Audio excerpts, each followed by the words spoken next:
একটি revolving chair আমি আপনাদের দেখাচ্ছি অস্বাভাবিকভাবে দুলছে। দেখেন, এভাবে দোলার কথা নয়, অ্যাবনর্মালভাবে দুলছে।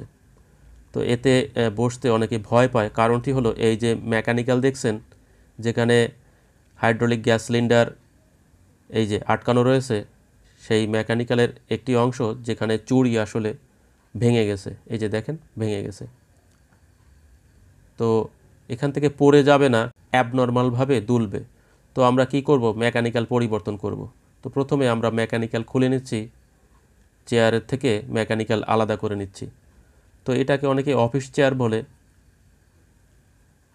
কয়েক ধরনের মেকানিক্যাল পাওয়া যায়। আমরা মূলত একটি মেকানিক্যাল নিয়ে আসছি, যেটা এই মেকানিক্যালের থেকে সাইজে একটু বড়। তো বড় হওয়ার কারণে দুটি নাট মিলবে, অন্য দুটি নাট আমাদের ড্রিল করে নিতে হবে। তো কিভাবে ড্রিল করে বড় মেকানিক্যাল এখানে ফিটিং করি, সেটাই মূলত আপনাদের দেখাতে চাচ্ছি। দেখেন, আমি নাটগুলো খুলে নিচ্ছি এবং মেকানিক্যাল চেয়ার থেকে আলাদা করছি।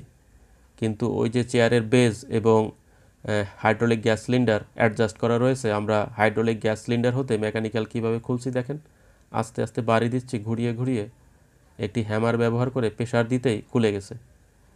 এবার আমরা নতুন যে মেকানিক্যাল নিয়ে আসছি, এই যে আপনারা লোকাল চেয়ারের দোকানে এই ধরনের মেকানিক্যাল পেয়ে যাবেন, বিভিন্ন দামের এবং বিভিন্ন সাইজের পাওয়া যায়।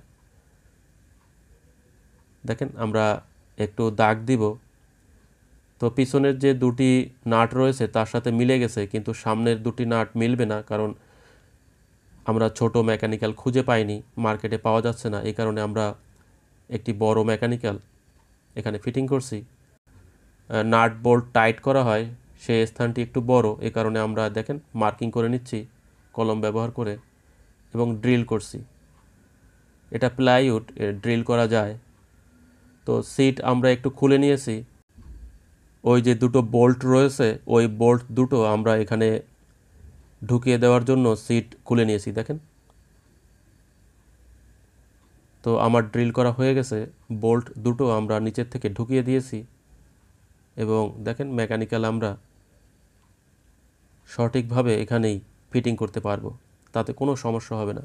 1 ইঞ্চির মতো সামনে চলে আসছে ওই বোল্ট দুটো। তো আমরা বোল্ট ঢুকিয়ে দিয়েছি। এ পর্যায়ে ওয়াশার দিয়ে আমরা অ্যাডজাস্ট করে নেব এবং নাট ব্যবহার করে সুন্দরভাবে টাইট করে দেব, যাতে পূর্বের মতো মেকানিক্যাল অ্যাডজাস্ট হয়ে যায় চেয়ারের সাথে। এবং মেকানিক্যালের সাথে যে হাইড্রোলিক গ্যাস সিলিন্ডার রয়েছে তা খুব সহজেই ফিটিং করা যায়। এখানে রেখে প্রেসার দিলেই হবে, কোনো নাট বোল্ট নেই, কোনো ঝামেলা নেই। তো হাইড্রোলিক গ্যাস সিলিন্ডারের যে ডায়া, এই মেকানিক্যালের একই রকম গ্রুপ রয়েছে, যার ভিতরে অ্যাডজাস্ট হয়ে যাবে এবং লক হয়ে যাবে। পরবর্তীতে খুলতে হলে ওই হ্যামার ব্যবহার করে আস্তে আস্তে প্রেসার দিতে হবে, তাহলেই খুলে যাবে। স্পিনার রেঞ্চ ব্যবহার করে নাটগুলো টাইট করে দিচ্ছি। এই যে টাইট করে দিচ্ছি। এবং কিভাবে আমরা চেয়ারটি সঠিকভাবে মেকানিক্যাল পরিবর্তন করলাম আপনাদের সাথে শেয়ার করছি। দেখেন, আমরা পেছনে চেয়ারের পেছন সাইডে ছিদ্র করিনি, সামনের সাইডে ছিদ্র করেছি। তাতেই মেকানিক্যালটা যে স্থানে থাকবে অ্যাডজাস্ট হয়ে যাবে বা অ্যাকুরেট হবে। দেখেন, টাইট করে দিয়েছি। তো এখন আমরা ওই যে হাইড্রোলিক গ্যাস সিলিন্ডার এই যে